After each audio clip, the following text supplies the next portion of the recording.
Hi, I'm Christophe Balestra. I'm the co-president of Naughty Dog.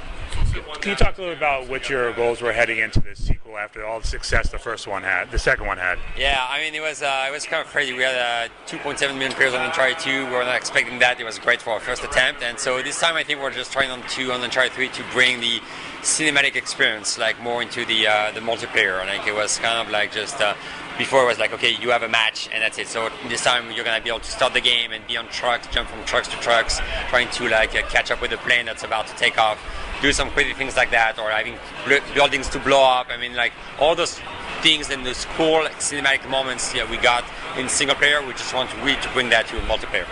And when it comes to cinematic moments, can you talk a little about some of the movies that maybe influence this particular game? I don't know if there was any movies. It's more like about our our ambition and our craziness, just trying to achieve something that's impossible. We always try to do that, I guess.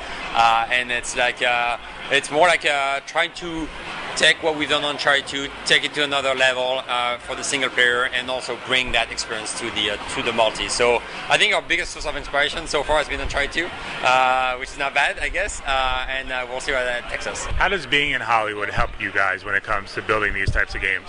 I think being in Hollywood has a lot of advantage, especially with actors. I mean, like the way we work with actors is very different than what's being done in the industry in general. Like we're close to them. They come to the office just to chat and to see us and see the game. Nolan North, I mean, is a good friend, and it's like just we really work with them closely. We're gonna just they're part of the rehearsal, and they're here. We rehearse with them. Like it takes a day or two, but it's important to do it. They're gonna change the dialogues, and they're gonna just make it their own. And it's like having those people here close by makes a big difference. And if we were like somewhere else where they had to travel, I think we would be try to be more efficient about it. Say, okay, let's get in, let's do the shoot today, and then we out. No, we just spend a lot of time doing that. So being in Hollywood helps us a lot.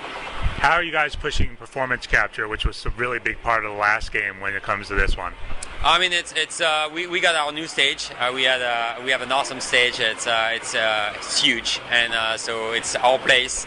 And I think we're just like we built it for us. So we are like making sure like it's good in terms of like the audio and just like all the quality in terms of the cameras. So and like we can spend as much time as we want in it. So we can iterate a lot, and it's all about iteration. The more you can do things over and over again, the better they would be. So we take the same approach with that we just do it when we make the game. And when it comes to, again, looking at the Hollywood perspective, everything in Hollywood these days is 3D. This game is 3D. Were there things you could draw upon from what you've seen filmmakers do and apply it to this game? I'm not exactly sure like how the 3D is made actually with movies. I know like for us it was great to do it because it was giving us two things. It was first 3D, and we're doing it the right way where we render the left eye and the right eye, and also by doing that that means we can also have split screen.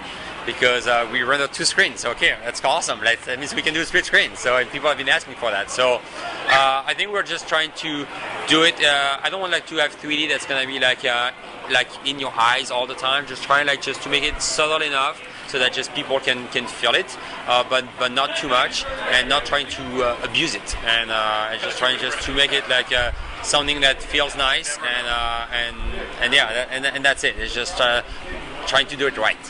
How do you think as a game creator 3D will evolve moving forward? Is this going to be something like online is today, where every game has that as part of it?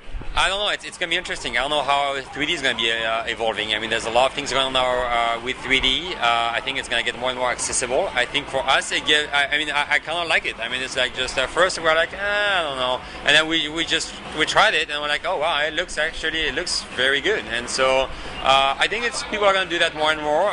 It's going to be interesting to see how people at home. Just if they're gonna go for it or not. I'm kind of looking forward to see if people are gonna just watch TV with glasses, and we'll see. But it's not something you have to do all the time too. I mean, the game looks great in 2D as well, so maybe you can play for like a couple of hours in 3D and then you can switch back to 2D. So people have the option.